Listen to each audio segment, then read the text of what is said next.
And we are back for another episode of Bell to Bell, brought to you by jackpotcity.ca.com. Download the app, guys. Check out Jackpot City. Free spins, big wins, play some slots.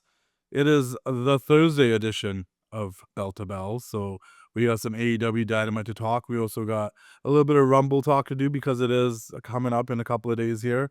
But first things first, let's talk about some AEW Dynamite. You enjoyed the show last night? Yeah, I did. Yeah, you watched? I did watch it. I watched it from start to finish. I watched a little bit of some stuff that happened before and after. But Yeah, what were your thoughts on Dynamite? It was pretty exciting. I thought it was a Kind of great felt a little show. different yesterday. Yeah, like those. I It can't felt a little complain about it. different. Yeah, it Yeah, once felt again, there's certain people missing from the show. I don't know. I remember going into it thinking it was very stacked, the card.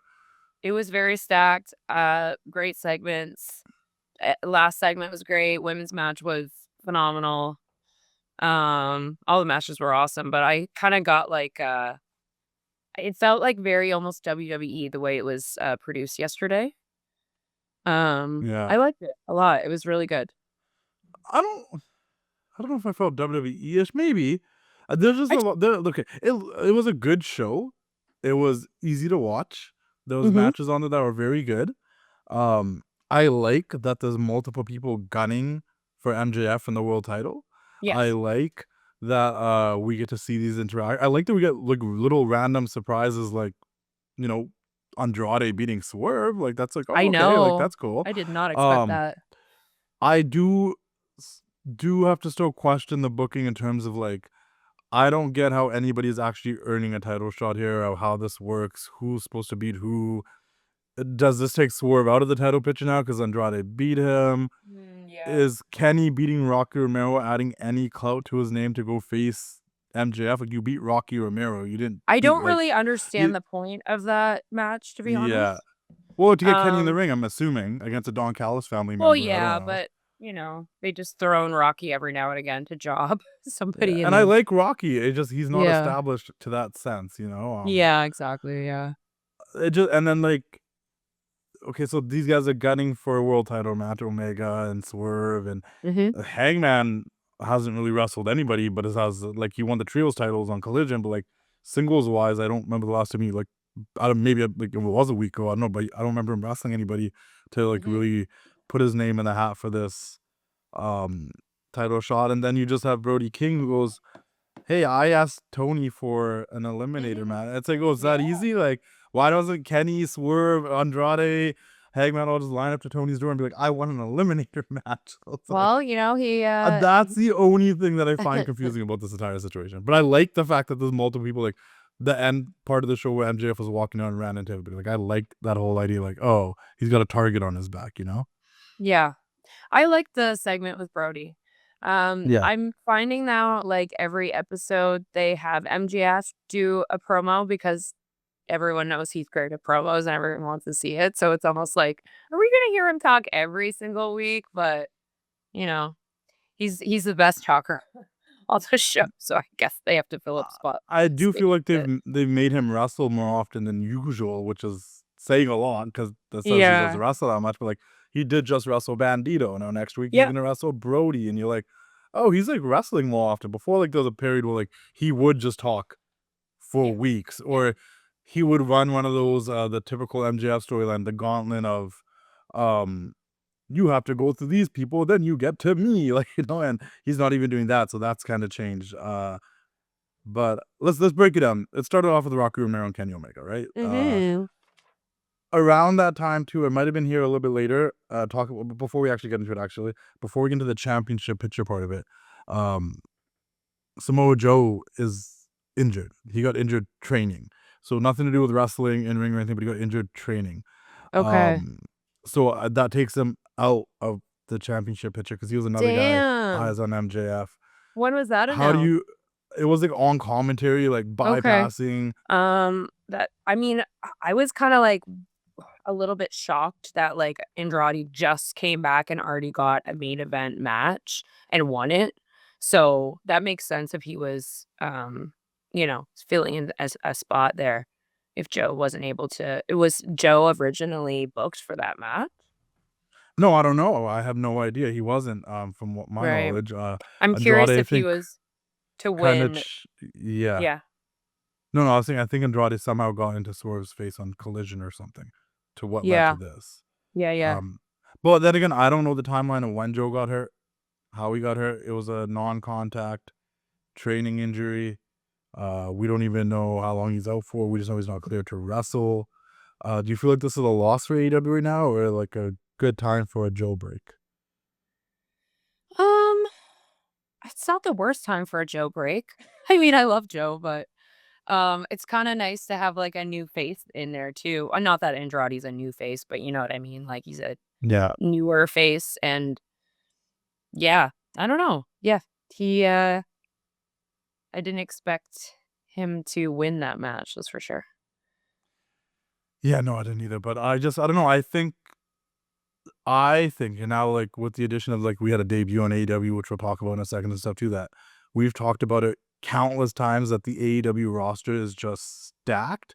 Yeah. So having Joe out for a minute so somebody else can step up isn't a bad thing. And there is nothing like one of the best things in wrestling is when someone returns.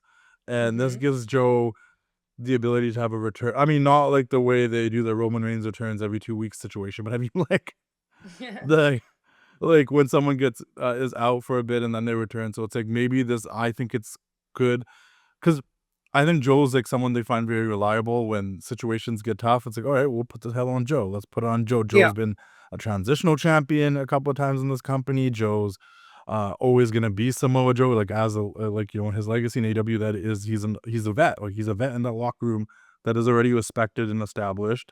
That I think like when he comes back, like no one's gonna think of him differently, and he can be popped right back into the title picture, or he can be popped in anywhere else, and it will matter. So, um, I just think it's okay to get a break from him a little bit. It just does leave me to wonder, like, what happens to Hobbs and not Hobbs, Shibata and Hook, I mean, because Shibata's not really. Neither of those guys are really doing much right now in terms of like yeah, matches. There's not really much going on except run-ins, and to be honest, I'm a little bit sick of seeing the ops run in on every single match anyway. So I'm like, whatever.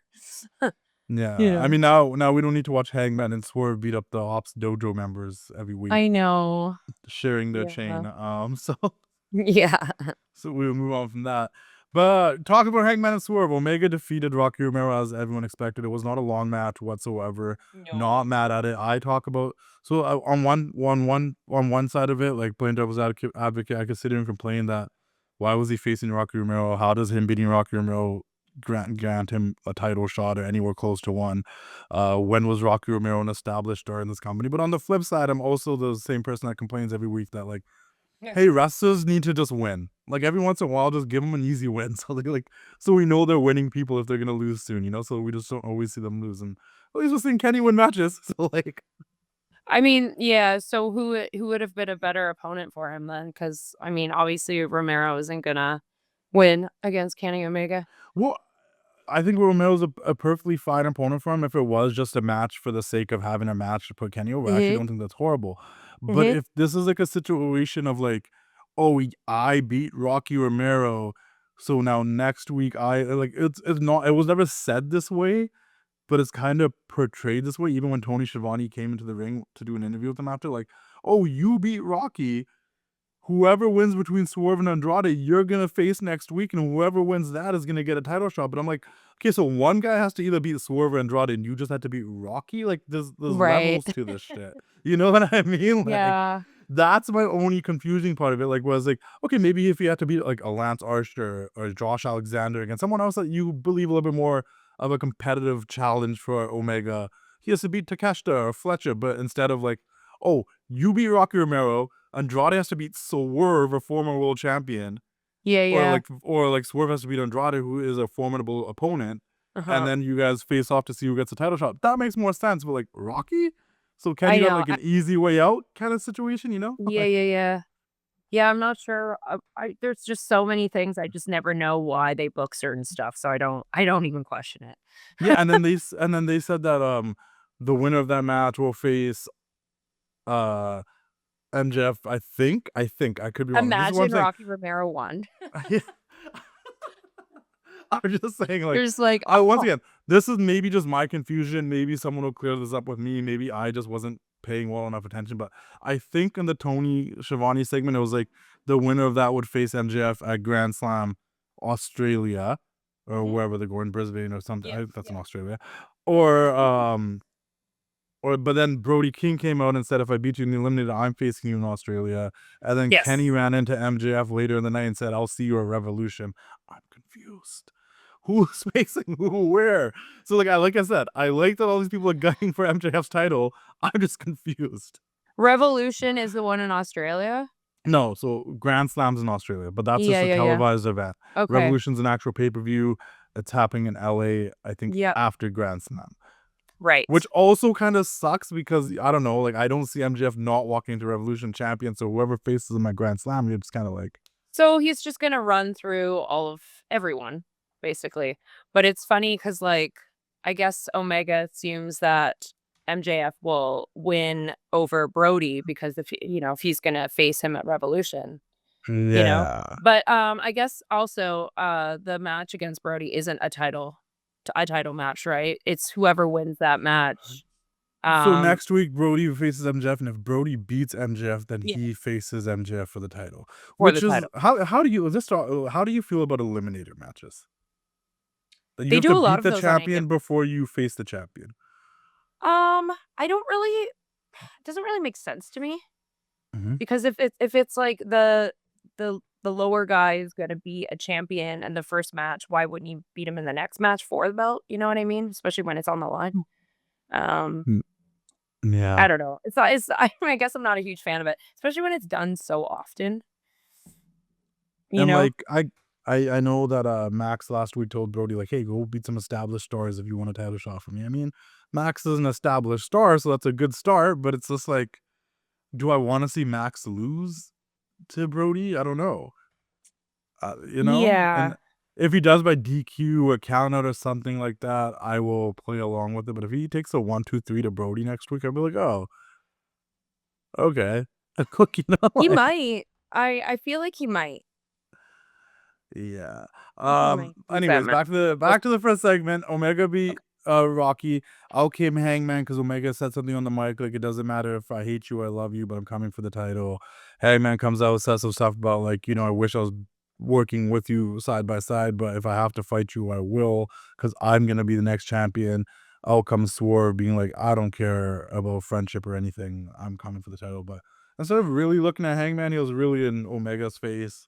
And then our favorite all over the show man came out, Mr. Don Callis. And then he just kind of said some stuff. And then Kenny chased him off. Yeah, Kenny went after him. And that was basically that segment. Any thoughts on that segment? I actually, you know what? That was the only segment that I wasn't super crazy about. I thought it was absolutely pointless and time wasting.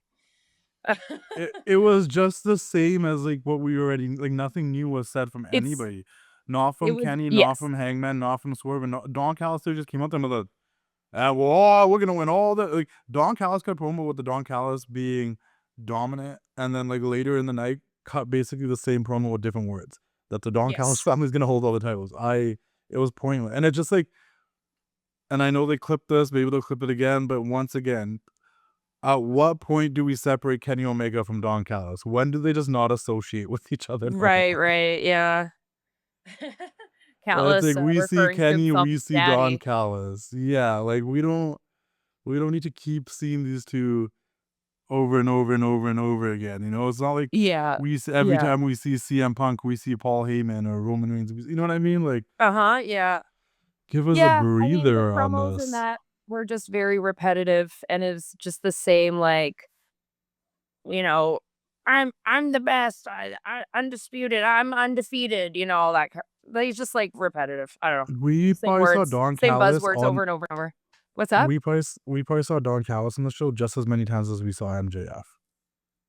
For me, I'm just such a Don Callis fan, and like he always has something fresh to say, and like he's just like super creative in his wording. Good, so and he's great. I kind of need him as a palate cleanser, because sometimes they be saying some, I don't know, just not super creative original stuff, and it's a lot But of repetitive promos. how is anybody else going to get opportunities to get better if 90% of the time is spent on Don Callis? Yeah. Unfortunately, though, I feel like we need him. And like, thus to this point, I don't even think I remember Don Callis even taking a major bump or getting his. Like, his group just keeps growing and he just keeps talking shit. Like, I don't. And I like he's good at what he does. He's a great heel. Yeah. I'm actually like, I don't think he's bad. It just there's a lot of him, like a little too much.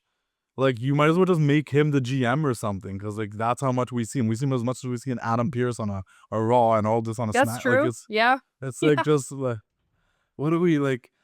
We see him more than half the people in his own group, and he's supposed to be getting them over. Like, or are they all just here to get Don Callis over? Like, put it in perspective. Like. Yeah. Do we see Okada more than Don Callis? Do we see Takeshita more than Don Callis? Do we see Kyle Fletcher more than Don Callis? Do we see Josh Alexander or El Clone or Lance Archer or any of these people more than Don Callis? No, we don't. Who's getting over? Who do we just spend like 5 to 10 minutes talking about? We're not talking about any of the other people. We're talking about Don Callis, because he's in this segment, he's in the tag team segment, he's in a backstage segment with Okada and whatever. He's in a backstage segment with Takeshita. You know what I mean? Like, yeah. Well, at least there's like other guys in the segments, but yeah. I mean, he does do a lot of segments for sure, but it's just because he can talk so well. Does he talk? He talks good. Yes, he's a good talker. Sometimes he's saying stuff, and I'm like, he just said the same thing.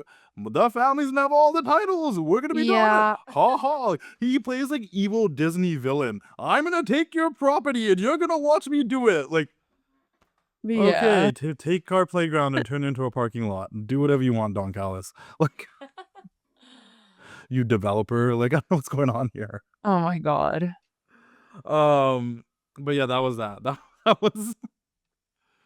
Did you feel like who do you feel is the biggest threat to MJF right now out of all the people that are after him? I would have said Samoa Joe, but he's not around anymore for now. Maybe Swerve. But I don't know. I feel like they're all kind of like on the same level. I don't know if anyone is like in the group of people that he's going to be facing. I don't know if any of them are like superbly outstanding over one another. They're all kind of like on the same course for me. Do you think Revolution would be too early for MJF to lose the title? Yes. Oh my god, yeah. No, he needs to wrestle all of those dudes. He has to go through all those dudes before I have no knowledge if anything is like this, but I just feel like with what he's been doing in the past couple of years, like at any moment this man could F off to go do a movie or something, and we won't know about it, right? And I'm not saying that he's going to soon, or I know that he is or anything. I actually don't know. I'm just saying, like, the only way I see him dropping the title sooner than later is if like he has to go do something, which I hope he doesn't. I do wish he has a longer title run. But out of all the guys that have been gunning for him right now, and I really would think Hangman would be higher up on this list of people that could do, but I don't really. I feel like all the rest of them have been wrestling and participating. I don't know why. I can't remember the last time Hangman really wrestled anybody to be involved in this situation. But yeah, out of all the people gunning for him, Andrade, Swerve, Omega, Hangman, Brody, Bandido, I guess a little bit Samoa Joe before he got injured. Yep. I kind of think Omega is the one. I think Omega. Okay. Yeah. And we never had a babyface AEW champion Omega. We had Omega with, of course, Don Callis. Don Callis, yeah. And they were both Disney villains at the time, and and I just I think I don't know if it's at Revolution or if it's later, but I think Omega might be the one to. Do you think he's gonna lose the title that soon? I don't.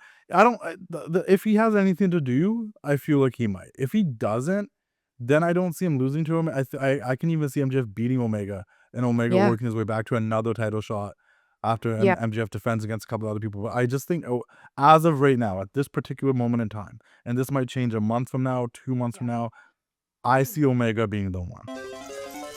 I'm going to spin the slots 3 times. If I win, I got to make a hot take if I win any money. If I don't win any money, you have to make a hot take. Let's see what happens here. Spin number 1. Spin number 2. Here we go, man. Spin number 3. RV, you got to make a hot take. There you go. Brock Lesnar's coming back to the Royal Rumble. He's going to win it. He's going to go on to main event WrestleMania, and he's going to fight Cody Rhodes because Cody Rhodes is getting his title back. That's my honestly. As long as it's not Roman Reigns versus Brock Lesnar, I'm with it. Head to jackpotcity.com and catch your bonus today. Play like a champ and win like a champion. I'm just so sick of the quick title changes in AEW. I would like to. I mean, I think the only way he's going to drop the title is if he actually does have some sort of movie contract or something where he has to. But otherwise, I think he should carry it for a lot longer and, you know, have these like rivalries and stuff. These stories last a little longer than just a couple weeks because like the attention span, it's too quick. Yeah, and AEW needed this. They needed MJF as champion. They needed this shot in the arm. So I'm not mad about that particularly, but it's just you just don't know with him if he's gonna leave out of nowhere, right? And that's just I know. Yeah. I guess, you know, December, January, February, Revolution's in March. You have time. That's like a 4-month reign. He's been defending it against Bandito and possibly against Brody and Grand Slam. It's not like he hasn't defended during this reign. So it's not like a short reign, but it does feel like quick, like one pay-per-view to the next. So I hope not, but I just I'm like Omega, because the thing is too, like they set the table, even if Omega wins the belt hypothetically, well, there's already some drama with Hangman, there's already some drama with Swerve, you know, so it's like they've already kind of set the table of what could happen after that as well. So I don't know. I was thinking about like who do I feel is actually like capable of beating MJF for the title, and it is between I think Hangman, Omega, and Swerve, but I just think Omega is probably the most likely. We had a bunch of title matches on the show. You know, we had a women's tag title match, we had a TNT title match, we had there was another title match I can't remember off the top of my head right now. El Clone and Mark Briscoe for the TNT. That was one. And then there was a women's tag. Oh yeah. Oh, and then the men's tag, FTR versus Jack Doyle and whatever. But first things first, let's talk about El Clone and Mark Briscoe. I thought this was a solid match. It's great to see Mark Briscoe participate and compete and defend the title on Dynamite. I think this is El Clone's first Dynamite match. I know he's appeared on the show, but I think this is the first time he's wrestled on Dynamite. Okay, yeah. Solid match. There's nothing wrong with it. Like they tried to protect El Clone too. Like they tried to he no-sold almost getting hit with the J Driller and stuff like that. They tried to make him look strong, and ultimately Mark Briscoe retained the title. And how'd you feel about the match first? It was a great match. I love El Clone. I love Mark Briscoe. I love their differing styles together. I thought it was great. Yeah. I thought it was great too. I thought it was a solid match. And that, you know, the TNT title should be defended every once in a while like that. Once again, let the champion, let people just pick up some wins. You know, doesn't hurt El Clone. I don't know. I don't expect him to be the TNT champion or anything. I was definitely glad to see El Clone had different gear this time. The men aren't as good as the women having like different gear and switching it up and stuff, right? Mark Briscoe won. I think I wouldn't even be able to tell you what Mark Briscoe's gear is. Does he change his t-shirts every once in a while? No, not him. El Clone. No, I was just thinking in my head though. Like, he just does, you know, the hardcore look all the time. He's the man though. But Mark Briscoe gets on the mic. Yeah. He jumps on the mic and he says he wants to be a fighting champion, a defending champion.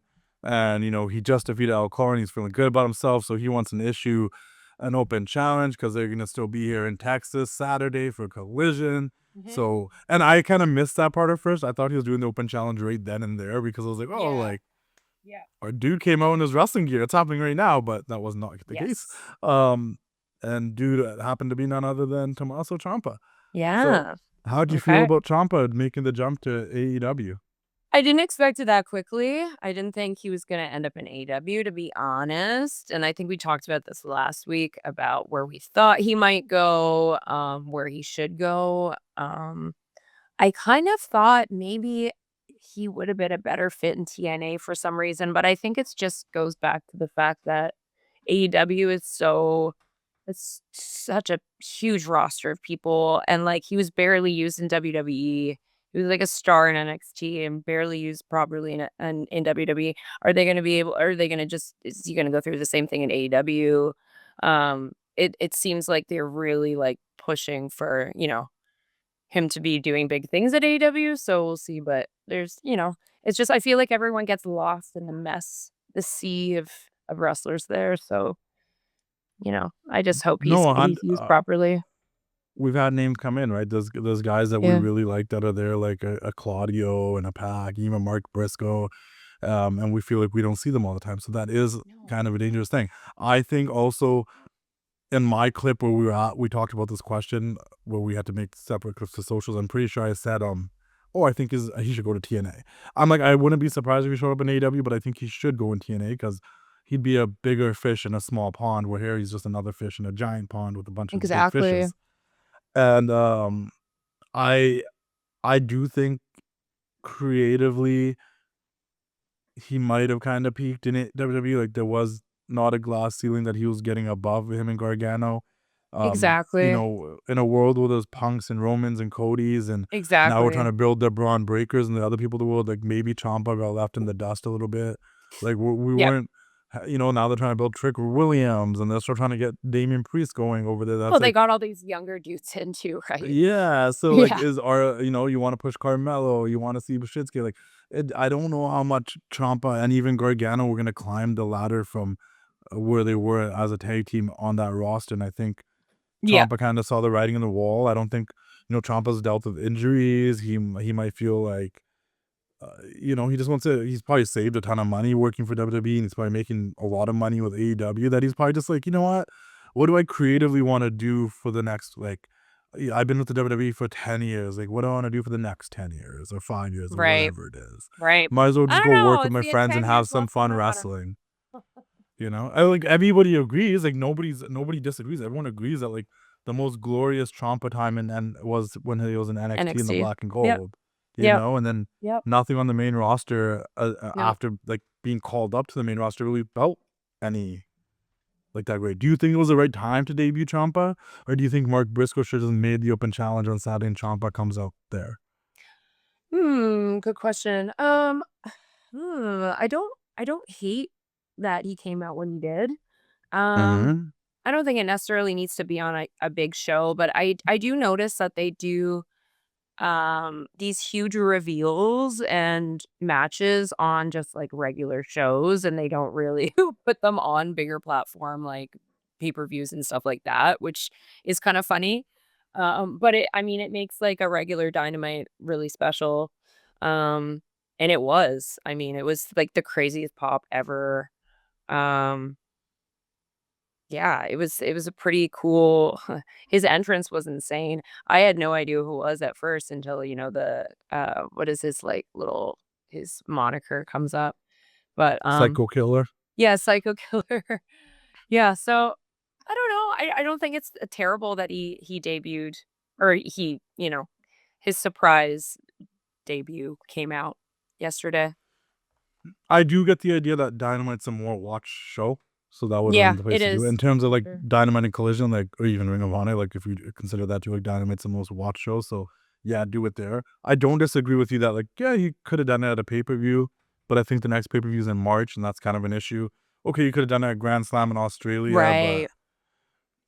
I think they probably already have stuff planned for that, and you're not wrong too. Like, so when stuff like this happens, it's what makes people feel like they have to tune in live because you might miss stuff like this happening. That's right. Yeah. I was also very like in the moment, like, yeah, wait, who is it? Like the lights went out. I'm like, wait, who is it that isn't? Or I'm like, is this someone already on the roster? Am I forgetting someone? Is someone returning? Like, who is it? Yeah. Right? I really didn't know, and I forgot that like Ciampa had just like his contract had just ended. So a lot of people was being like, oh, that's so quick. And I think really was quick very quick. explanation. Very quick. Really quick explanation. If you get released from your contract, you can't wrestle for a certain amount of time. If your contract expires and you just don't re-sign, you're free to do whatever you want as soon as that contract expires. There's no, and just to differentiate the two differences, because like some people are like, whoa, we thought he just left WWE. And it's like when you're released, there's a time period that you have to wait. When your contract just ends, you're free to do whatever. And I think that I forgot about that, and I was just like, oh yeah, like Right. it wasn't like they let him go or anything. Like he just didn't resign. His contract was done. Like he was free to Yeah. do whatever he wanted at this point. Right. So I didn't expect either. Now, I guess my next question for you for this part specifically, and I already have my opinion, but I'm curious about yours. Ciampa can't lose. It's his first match. I know it's for the TNT title, but him losing, I don't want Mark Briscoe to lose the title either. But Ciampa losing, like you just debuted him and then he loses. I kind of He can't win. We had this conversation last week about people debuting in the first match losing when you're trying to bring him in. You think Ciampa loses? I don't want him to win. I don't know why I have such a hang up on when people first start in a company and they win. It just bothers me. I guess he's like he's a heel, I would assume, at AEW. So maybe it would be cool if he wins. I just don't like to see it so soon, is all. Especially when he's like right out the gate, he goes out one door and goes right into the next door. It's just too soon. And yeah, I would rather him like work towards that in AEW. Because I get your point, but I get your point, but the problem isn't like, oh, he's gonna win his first match. It's a way they book people's first matches, or at least first big matches against people they shouldn't be beating, right? Like we talked about a week ago, I think it was Zeta, and like she shouldn't have been beating Marina no matter what. Like that doesn't make sense. But if she wrestled anybody else and beat them, that would have been nice, right? Like a Rocky Romero level star. Same thing with Ciampa. Maybe Ciampa's first match shouldn't just right away be Mark Briscoe. Maybe he wrestles somebody else that's smaller, gets a W, then goes wrestle Mark Briscoe, and it wouldn't be as offensive. It's just that they bring these people in and they put them against someone. Then they put them against someone they should, like, they shouldn't just beat right away. And you're like, well, they shouldn't. And I think that's more the booking, not necessarily like, oh, the person comes in and wins their first match. I think it's okay to win your first match, but it also depends who they book your first match against, right? Like, yeah, that's true. But I think I here wouldn't they be can at least surprised build if a he story. I wouldn't be surprised if he did If he win. didn't win? If he did, Yeah, no, I think wouldn't be surprised. It wouldn't be, I think it wouldn't be the worst either. I wouldn't be mad at that. I don't think that's the wrong move to make. I just like my own personal thing is just like annoys me when newer talent, when somebody just gets signed and then suddenly they're winning every match. But I mean, he's obviously been around for a while and he's established. He's not like a green wrestler like a Zeta or whatever, as an example of what we're talking about last week. So yeah, I wouldn't be surprised. I'm also think there's I also wouldn't be surprised if he joined the John Callis family. I feel like he's a Callis kind of guy. I didn't tweet the entire show because I always forget Twitter exists sometimes. Oh and God, I when wish he debuted, I put one tweet out saying, and I was very like subtle about it. I didn't even say Ciampa's name or anything, and I said, "Well, at least he didn't join the Don Callis family." Yeah. Yeah. That was my only tweet all Dynamite. Because I'm just like, man, like at least didn't join the family right away. But that being said, I was just gonna say, like, it would be cool if Ciampa won, and this becomes a meaningful program for like the next, at least till maybe Dynasty or whatever, where it's Ciampa and Mark Briscoe having a meaningful program against each other for this title, because it'll be good for the title, it'll be good for both guys. Because right now, like, in a weird way, like Mark Briscoe's directionless. He's not really beefing with anybody. No, he's not. Ciampa's new here. I know that you said you don't like titles changing hands often. I'm totally fine with a title flip-flopping if it makes sense. If a heel cheats and wins the title, and then the babyface wins it back. I feel like I hate long babyface runs, especially like long heel runs. I'm a little bit more okay with. But like if a babyface keeps winning and doesn't face any adversity, it pisses me off. Like just to like give a different example on the other side, like Cody losing to Drew was the greatest thing, because you needed Cody to lose to Drew to follow Cody as he chases that title back. That's how you keep the fans behind you. I always use Stone Cold as an example in the late 90s. The reason we rocked with Stone Cold for so long is that every time he won the title, Vince was trying to screw him out of that title. So it's I'm like, and there's something to that. Last question about Ciampa, and then we're going to move on to the other stuff that happened on the show. Do you think that Ciampa being here, and if Ciampa has a good experience and things go well for Ciampa, a Johnny Gargano and a Candice LeRae might go, do we stay with WWE or do we also go there one day? Because they got friends there too. They can make money there too. People at AEW, like too many. Like no. They don't need to be there. I'm not saying anytime soon. I mean, we don't know how long to sign for. They might still have like a year or 2 years left in the contract, but that's do you the think thing. It opens the door of like maybe one day we see Gargano? Yeah, Especially Candice because LeRae. Like, I haven't seen her. I don't know if she's injured or if that's what's happening. I don't think so. she's been managing Gargano and stealing But, like, Axiom's mask with her. she's Him. easily one of the most talented female stars at WWE. Why isn't she wrestling? I don't know.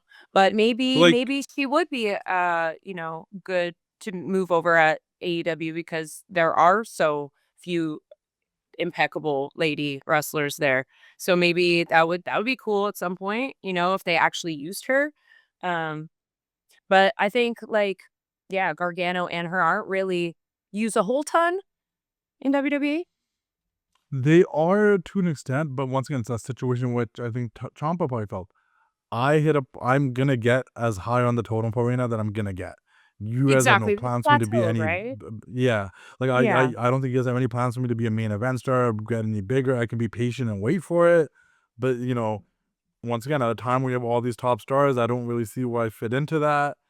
I feel like Gargano might feel the same way. Same with Candice. Yeah. Like Candice is not in the question of facing Jade Cargill or anything right now. No. Or Yeah. believable that she'd beat her. But Yeah. if she went to AEW, I'd believe that she would win the TBS title or the world title over there. Yeah. Gargano might never even touch the United States title in this company as of right now. He tried going for an open challenge. They know he's reliable, but hey, he could come here and win the TNT title himself, or even win one of the international continental, titles or something. Yeah. Yeah. It just, once again, if they are financially okay, and I know there's a lot of I from what we know, Triple H loved Gargano and Ciampa, and I think he has a lot of respect for them, that they could be guys that have life jobs there where they slowly transition to being trainers at the PC and stuff like that. Maybe Gargano becomes a producer behind the scenes and his in-ring stuff. But if he still wants to wrestle, then I feel like AEW is the go. Yeah. If he doesn't What want to about wrestle and he's okay with this spot and becoming a producer or a trainer, then sure, maybe he'll stay with WWE forever. But yeah, you think TNA is out of the question for him? I don't think TNA is out of the question for anybody, but TNA feels like another NXT in a weird way. And it's unless you get fired and you go there, I wouldn't leave WWE to go to TNA. Does that make sense? Yeah. Yeah. Now that sure. I think about it, I understand if Ciampa got released and then end up in TNA, it would be different. But because I don't think TNA is not going to pay you anything near what AEW is going to probably pay you if you're a name and Tony Khan likes you. Yeah, true. You know what I mean? Yeah. Tony's probably yeah, we got Ciampa. I remember the Ring of Honor days and Black and Gold NXT, because you remember Tony's just as big as a fan as the rest of us. I wouldn't be surprised if that's those two went thing. over to AEW. But again, it's just a matter of the amount of talent that is there now, and I just want everyone to be used appropriately. And even on Unreal, when they talked about Chelsea Green and who she can beat and who she can't beat, oh, I know, right? They didn't even bring up Candice's name. She's on SmackDown. I know. Yeah, you know what? It's I even forgot. Not hearing her name or not seeing her. It's it's easy to forget that she exists on the roster. Unfortunately, I'm telling you. yeah. And but that all being said, you did bring up the women in the company. Maybe the women, they need more women that can go and that can wrestle They here. need And we had a women's women tag. to elevate the division. Vets. Yeah. And I've always loved Candice's wrestling. I think she's phenomenal. So that would be cool if they could add her to the mix. I need your perspective now. Chris Statlander, Yeah. Tekla, women's title match. How'd you feel? That was the best match on the show. Don't care what anyone says. That was the best match on the show. The chemistry, insane. Tekla is such a star. She comes out with the other two gals, and bless their hearts, love their wrestling, but they just are not Tekla. Tekla is on a whole nother level. I mean, not even her in-ring ability and her athleticism, but her look, her music, her vibe, her style, her gear. She's just a 10 out of 10 for me. And then with Stat, it was just the charisma. They work so well together. And it was such a brilliant match in terms of storytelling and the cool, every time Tekla would go for one of her spears or a finish, it would be a reversal into one of Stat's finish, and it was just really smart and flawless. Chaos.com, Jackpot City keeps you in the action. Free spins and big wins and more drama than the WrestleMania main event. RV, we're going to do it again. Here we are, 3 spins. If I win any money, I get to make my choice. If I don't win any money, you get to make your choice. What match should have main evented WrestleMania? Hopefully I don't have to do this again. Hopefully, let's see what happens here. Spin number 1. Spin number 2. Looking good, looking good. Spin number 3. RV, what match do you think should have main evented WrestleMania that did not? Time for me to talk. It should have been Shawn Michaels and Kurt Angle from WrestleMania 21. Probably one of the greatest WrestleMania matches of all time. In my opinion, that should have been the main event that year. It was a banger of a match, but it was a pretty stacked WrestleMania, so that's pretty insane to think about. Head to jackpotcity.com, catch your bonus today, play like a champ, and win like a champion. Yeah, no, I enjoyed it. It was a really good match. It was the only women's match on the show. I feel like one of the maybe the only women's segment on the show, to be honest. It was, but that's fine. I mean, this was the first time I actually looked at the card, like AEW posting the card on Instagram. Like I actually read the comments on there because I dropped a comment because I thought the card was stacked, and I actually saw people complaining that there's only one women's match. I'm like, oh, I didn't know that happens over here, but it does. And it says a lot because you do have a lot of women that are champions and things going on right now, and it is just like, oh, this is the only segment yet, and they fit everybody in there. Julia and Sky Blue came out for Tekla's entrance, but they they remained backstage because they were offered, according to commentary, a tag title shot if they didn't get involved and stayed backstage. Man, and I'm glad. So it's like, hey, if you want a title shot, just like don't follow the rules, so they force you to follow the rules to give you a title shot. That's what you do in this company. And Tekla doesn't need their help. Like that match, it was one-on-one. It was exactly the way it should have been. If they did a run-in on that, that would have been stupid and pointless and absolutely unnecessary. No, I agree, but I mean, and they need a reason to keep them backstage. And I just think it was silly that you're like, we'll give you a title shot if you guys stay backstage. Like you're rewarding bad, like bad behavior. Yeah. Like, you guys interfere in every match. If you stay backstage, we're gonna give you a tag title shot. Yeah. Okay, because they're gonna interfere to keep them backstage. You're just gonna give them a tag title shot. Like that is what the point I was trying to make. I do agree with you though. Tekla and Chris did not need any interference in here. It was great the way it was. Yes. Once I found out this wasn't gonna be the main event, because even on the poster they made it seem like the big match at the top of the poster. Once they kept pitching that Swerve and Andrade was gonna be the main event, I'm like, there's not gonna be a title change. Because to be honest with you, I was kind of okay with the title change happening here. But once I knew there wasn't with gonna the be, I kind of ladies, was just a like, title change within that match? Okay. Yeah, I thought. Can you listen? I like Chris is a great wrestler. Chris is great. Chris is not hidden for me, like as like a personality and as a champion.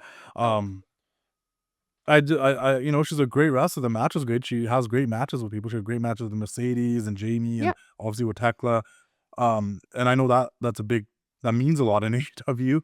But I just mean as a character and a personality, like I'm not invested in her as like, you know what I mean? Like literally what we were just saying about like baby faces needing to face adversity. Like maybe if she lost and have to fight her way back to, like I could get behind her, but I just, there's like nothing where I'm like, that's a women's, like we just followed the era of like Toni Storm, Mercedes, Mariah, like these big personalities that had character too. Like Chris is a champion and she's kind of just like, she's chill, she's cool. She's chill. You know what I'm trying to say? She's chill. She's nice. Like, she's a great wrestler. Like, but there's not much depth going on there. Like, is she an alien still? Is she not? Is she? Oh yeah. You know what I mean? Like, there's not much like I like. Here, I'll say it like this: without saying she's a good wrestler, Tara, without saying she's great in the ring, she's very talented. Who is Chris Statlander? I don't think Chris Statlander knows who Chris Statlander is. So I just want to make it clear. I'm not saying anything wrong. But that's my point. I'm like, saying, I don't think she has the level of confidence in her creative and her character to be on a level of like a Monet or a Mariah May or anything. It's not even that. Look at everybody else that was involved in this segment in passing. Like, who Tekla? She's like a human spider. She's like creepy. Gives me like Luna Vachon vibes. She's so Luna. Whether they're green or not, like you can describe the kid. Like oh, Julia and Sky Blue are spooky girls. They like do voodoo curses and stuff. Like that's how you would portray them. Like, you know, if you had to explain Yeah. kind of what their character is. They Yeah. look like but they're like Tekla's spooky girls that are like behind her, like her minions in a sense right now. You talk about Penelope and Megan Bain. Like Megan Bain thinks she's a goddess, and Penelope is like her Thinks she's little an voice audit. manager, little yeah, you know what I Yeah. mean? Like that's her personality. Like she's the mega sis, and nobody can touch her. Like you know, she Yes. comes out with that presence, right? Mhm. Willow, fun loving, good vibes, there to have a great time. You know what I mean? Like you can describe her. Harley, like she's so like funny and charismatic. Like she can literally do anything. She can be like scrappy. She can be a puppeteer. Like everyone has something Yeah. going on. What is Chris Statlander? Hey man, she wears cosmic You get what I'm trying to say? Like, patterns on her gear, and she's got like a solar system tattoo. So but yeah. you get what I'm trying to say? Like great wrestler, but who is Yeah, she? yeah. No. Right? You know I what I'm get. trying? Yeah. Yeah, like Yeah, of I just course. described everybody else. Like if you told me don't say good wrestler, just describe who these people are. I just described everybody else. I can't describe her. That's the one thing she's missing is like a little bit of personality for sure. Yeah. Yeah. But I like her a lot. If she finds it while she's still champion, then let's go. If she faces some adversity and brings some of it out of her, let's go. But it just doesn't. There's like I do like think a there bit of has been an yeah. improvement in her Yeah. character and her like speaking skills and stuff like that. There has been an improvement. So at least it's not No, stagnant or speaking skills have been great. She can cut a promo. Yep. She also has a presence. Like when she comes out, you're like, oh, she's somebody. She looks cool. But Yeah. who is she? Like, I'm not a wrestling fan. I don't care if she's a good wrestler or not. Who is she? Yeah. Yeah. Why would I get behind her? Exactly. Yeah, you don't really You get know what I'm trying much. to say? Yeah, of course. Yeah, like that's my issue. Yeah, If no, I I'm, get you it. know, but that's that. Yeah, but Yeah. otherwise, Yeah. good There's a segment. They lot of planted that seeds in for a lot of different things.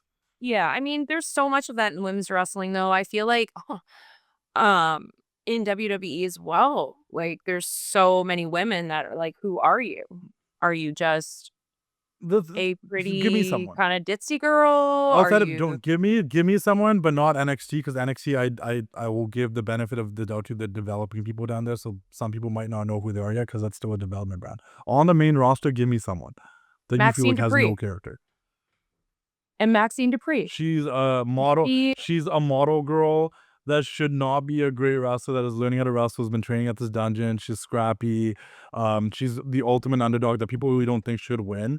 But she shockingly pulls out like moves like the ankle lock and stuff, and like is getting technically better. And but there's something behind there. Like you know like this. What is behind Chris Statlander? yeah. She's not even an underdog. You She's know like what it Chris is then? Statlander. It's like, so WWE made Maxine have a personality and a story. On her own, she wouldn't be able to have that. But Exactly, it's the 100%. writing, right? It's like if maybe It's the writing, her it's a character character development, yeah. and I don't AEW is a think it's big a place where you do have to pitch for yourself though. It is a lot of fending for yourself. It is going to Tony and be it like, this is. is how I see myself. Should a person that doesn't know who they are be the champion? Well, I think there's gonna be a change pretty soon. I think Yeah, that's just the all last I'm saying. kinda I showed wanted to us find that. it. Maybe hopefully she sees this and she's like, okay, yeah, who am I? Let's figure this out. And sits down with her instead of getting offended or anything, like sits there and goes, yeah, we should probably figure this out. Like, who am I? Because like I like her a lot. Once again, I think she had banger matches with a lot of people. She's really good in the ring. She's believable as someone that's a little bit more powerful and stronger than other women and stuff too that are smaller than her. Like she's got a lot going on for her. Just don't know who she is. I have no Sometimes when idea you're who she like a is. powerhouse wrestler, a lot of the men and women don't really have like a crazy deep character background. They're just like a powerhouse shit But she's house. also You not know really what I mean? even she's not portrayed as a powerhouse either. I just know if she's gonna wrestle like a Julia Hart, yeah, she's visibly bigger than a Julia Hart. You get what I'm Okay. trying to say? Like that's not Yeah. even like a thing for her. I don't know what her thing is. But you know what? I She's do think that intergalactic? I am glad that Tekla didn't win because I want Yeah. to see them face each other again. Um, I think everyone who watched that match, who enjoyed that match, would love to see it again. So that's exciting. I don't like Tekla isn't green at all per se, but she is new within AEW. So I think it's like, she's working her way up to title, level or whatever. But I would love to see it on her at some point because truly just think she's such a star and really deserves it. So Yeah. maybe Even if eventually Tekla she'll like break beat free from Willow for the. the TBS title or something too, because like she needs to win something too. Maybe that will All the be baby it. faces hogging all the titles is not a thing for me right now. Well, and like we've said before, like I don't know if, having the tag titles and the TBS title, it's kind of like, why do you have Yeah. both? Focus on one. Yeah, and like But maybe, Penelope and maybe Megan came Tekla. out there. Julia and Sky were offered a title shot. Like, let's get those titles on somebody else then, and have them defend it and use it. Like, if Penelope and Megan were champions right now and they walked out with the belts and stared them down, that would have had such a different effect on me than just the way they did. And then also, who was Megan staring at? Were Megan and Penelope staring at the tag champions, or was Megan just staring at Chris Statlander as like her next opponent? Like, we don't know. That's kind of left me going, well, what was that? They're just kind of like so they left it standing there kind and of then they ominous, so forgot. we'll find out. I kind of like they Yeah. did that though. Like, whether to going after the titles or was she coming there to look at Chris Statlander as their next challenger. But then if that's Yeah. the case, what happens to Tekla? I don't know. Okay, so Ace Austin, good match with Moxie. Awesome. Competitive. Very competitive. Mox won. Great match. I want to wait to talk about it here because I knew I was gonna have to bring it up anyways to talk about the follow-up from the tag title match. Yeah. Mox won. Takeshita came out and kind of put his aim on Mox for the Continental Championship. Hence, maybe that's who Mox is telling Don Callis, tell your boy that he knows where to find me. Maybe he was talking about Takeshita. And then Jake Doyle and Mark Davis attacked Mox to kind of like send a message to him for the Don Callis family, because Don Callis family runs AEW. And then we have the tag title match. Stokely was hilarious on commentary, still playing up the injury from the table bump. And competitive match again. Really good match. Really believable. It actually could go either way.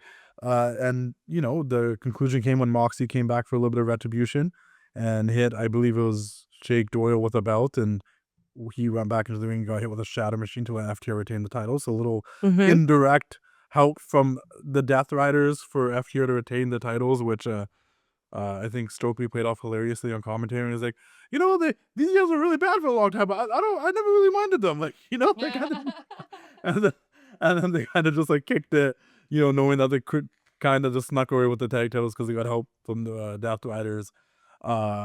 And then more recent news, I believe Jake Doyle got hurt. Might have got a shoulder injury or something. I caught that just before we went on. Which is kind of a bummer because I do kind of like what they look like as a tag team. I like what they had look one like. match as well? They've had one match. Maybe two on a collision or something. But like, I really like the way they look like. I like their entrance. I was like, yo, like, this is probably the coolest thing Mark Davis has done since teaming with Kyle Fletcher. Like, this is something for him. I was happy for him because he did come back, and I'm like, he just does not feel as important as Fletcher and Ospreay. Like, it's just, to try to put him in the mix, it just doesn't work. But this is working for him. I like this. I was like, this is a cool tag team. And then now Jake Doyle's injured, so bicep tear. That's gonna be like at least a good. It could be up to like 4 or 5 months of no Jake Doyle and competitive act. Like, maybe they can be creative and keep him on TV somehow and just kind of play it up like he's managing Mark Davis while he has matches or something. But like, I do love when they keep people around and just have them in a cast or something. You know what I mean? Yeah. I just feel for him. That's just like such a bummer. It is, because they've been cool just so far. Starting They've out. kind of been Don Callis's if Don Callis's heavies that do the attacks and like get the job done for him. And I was like, oh, that's a cool little role for them to have. And I don't know, it was really cool for Mark Davis to have something like that too, because I feel like he's just gonna get lost in the Josh Alexander, Lance Archer, Rocky Romero part of the Don Callis family again. And it kind of sucks. Forgot Rocky was in the Don Callis. That was God damn. Ricochet's beefing with Jack Perry. They attacked him backstage in earlier today's segment. That was great. Tony Every Storm time I see and Marina Ricochet, went face to face I love again. him more and more. It's like he knows that his face pisses people off because he just puts the camera like just like his face makes me laugh. I think he's so funny. I love him. He's the best. Yeah, he's such a good bad guy. Like, it's just so easy for him to be like a little slimy bastard. And to be And honest, he's he's like the nicest, most coolest guy in real life too. So oh it's like yeah, such a totally. good contrast of like who he really is. But like, Yeah, he's just like a goofy sweetheart, and then yeah, but yeah, he's really uh, smart, and he's hilarious. I love him, and yeah, that full yeah, on yeah, assault and crucifix Jack Perry, that was crazy. yeah.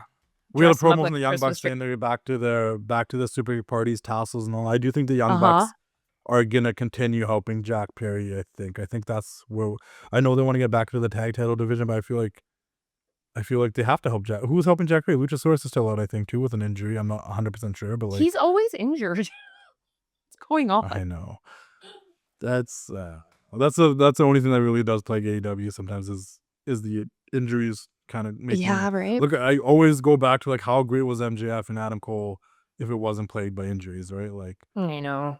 it just is what it is. We're at it. Tony Storm and Orange Cassidy are gonna team up against Wheeler Yuta and Marina at some point. That was just a That was a little fun segment. I quick really segment like that one. backstage. Yeah. And Fletcher accepts Okada's apology, and Takeshita That was was not pretty very happy cute. about that.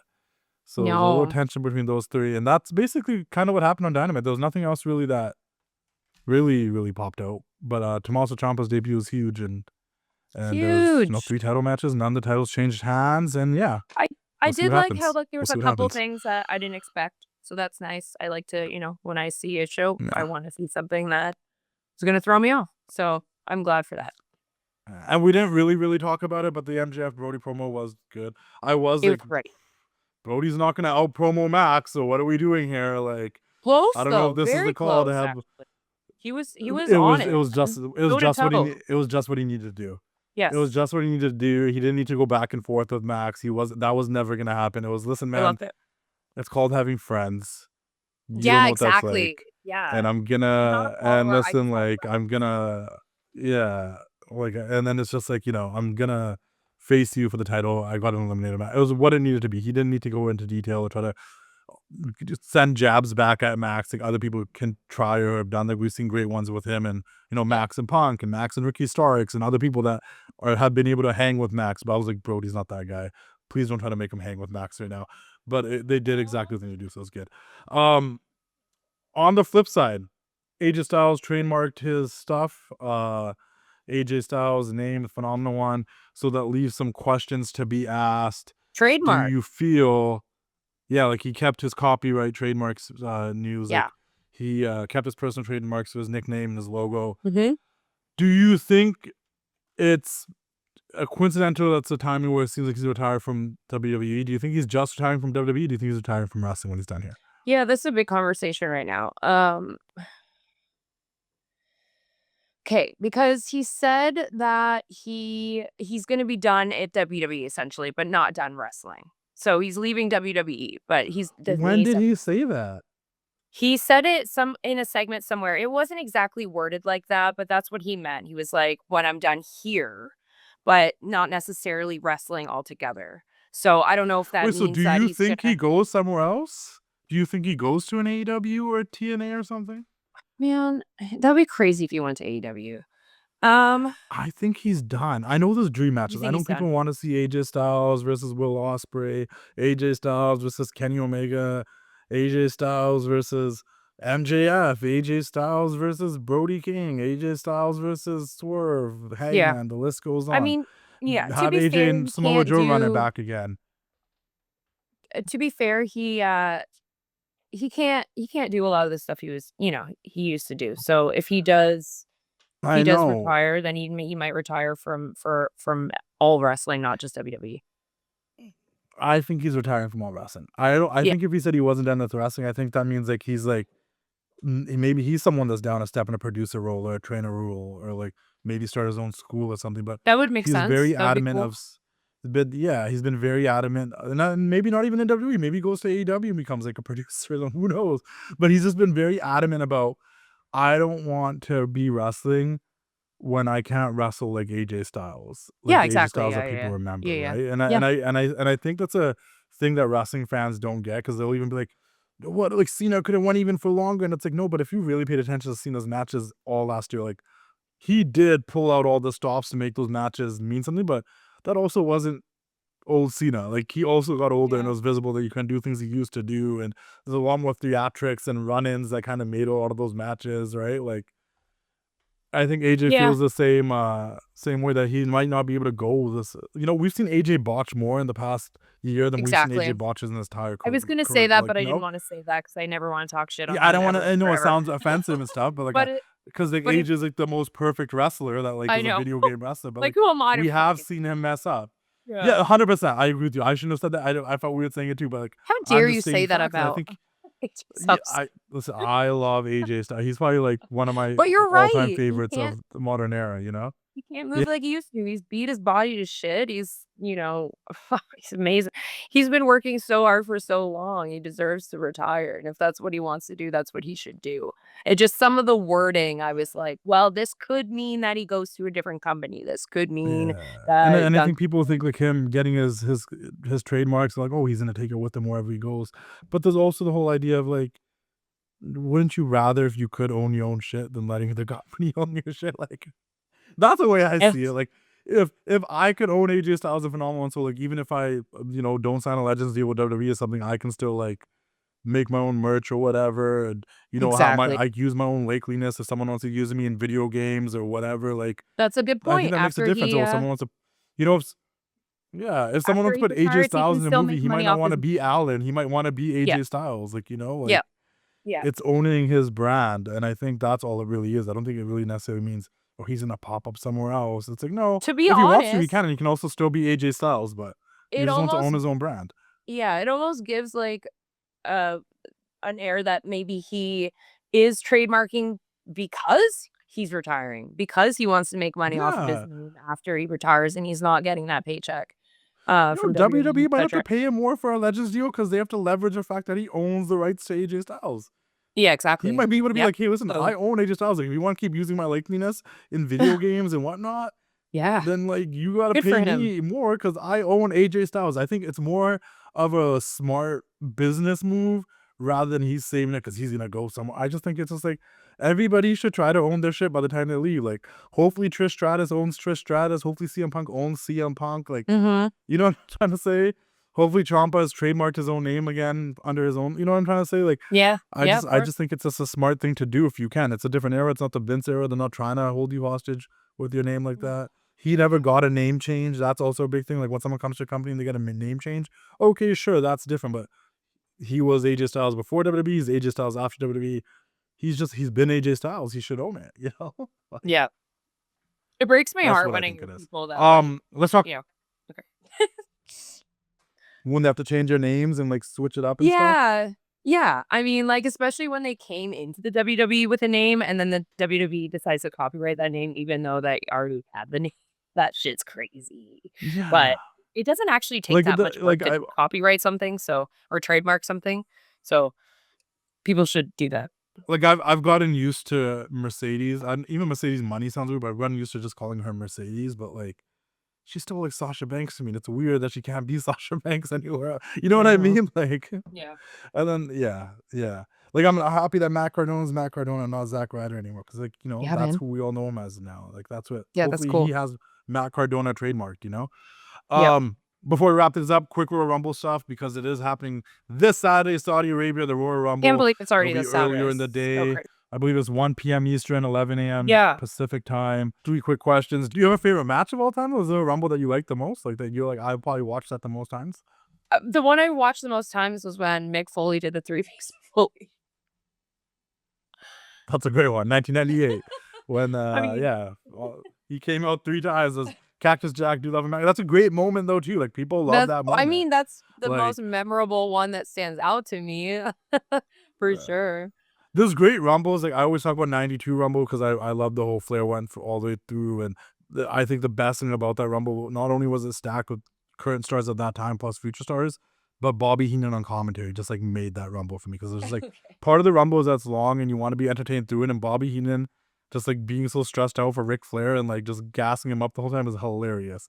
But then there's so many moments, right? Like it's hard because like we're both old enough to have watched a lot of the Rumbles, even through the 90s. Younger people might be like, the last 5 years. I'm like, no, I can go back to the 90s and talk about that and this and that in the 2000s.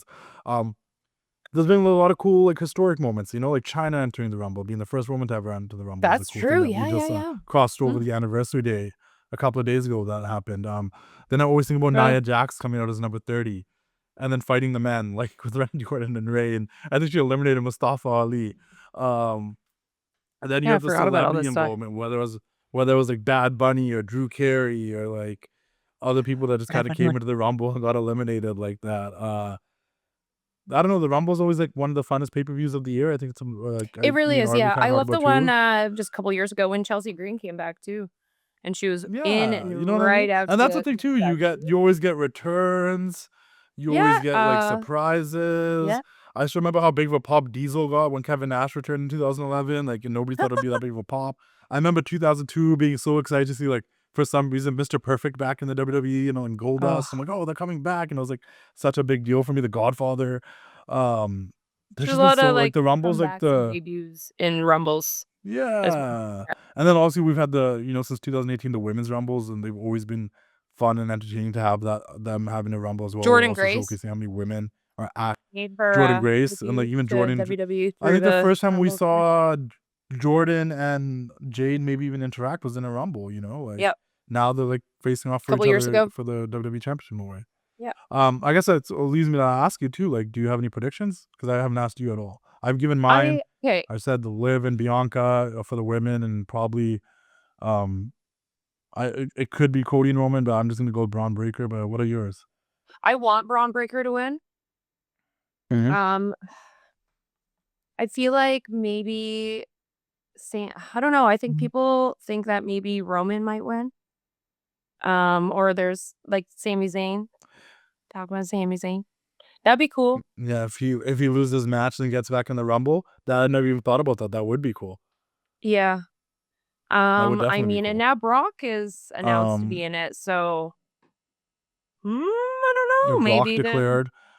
Yeah. So I think Cody, Roman, and Brock are like the safe bets if you were gonna bet money on it. Of people You that think could Cody? potentially win. Okay. No, I said those three names, Cody, Roman, and Brock, are like names if they won. Like I wouldn't be surprised. You know what I'm trying to say? Like it'd be like, oh, again, okay, but like I wouldn't be surprised. For I some like the reason, idea I of think someone new Cody's the winning. last one on my list to win. It'd be cool to have like a Braun Breaker, even if Sami win. Do you think there's any surprises for the men's Rumble? Does like Kevin Owens return? Does a Seth Rollins pop? I know Seth is like in America doing like First Take and all this media stuff. Seth won't. I don't think Seth. It's a cool. Yeah, I don't it's a think cool Seth will concept, but I don't think either. he's about it right now.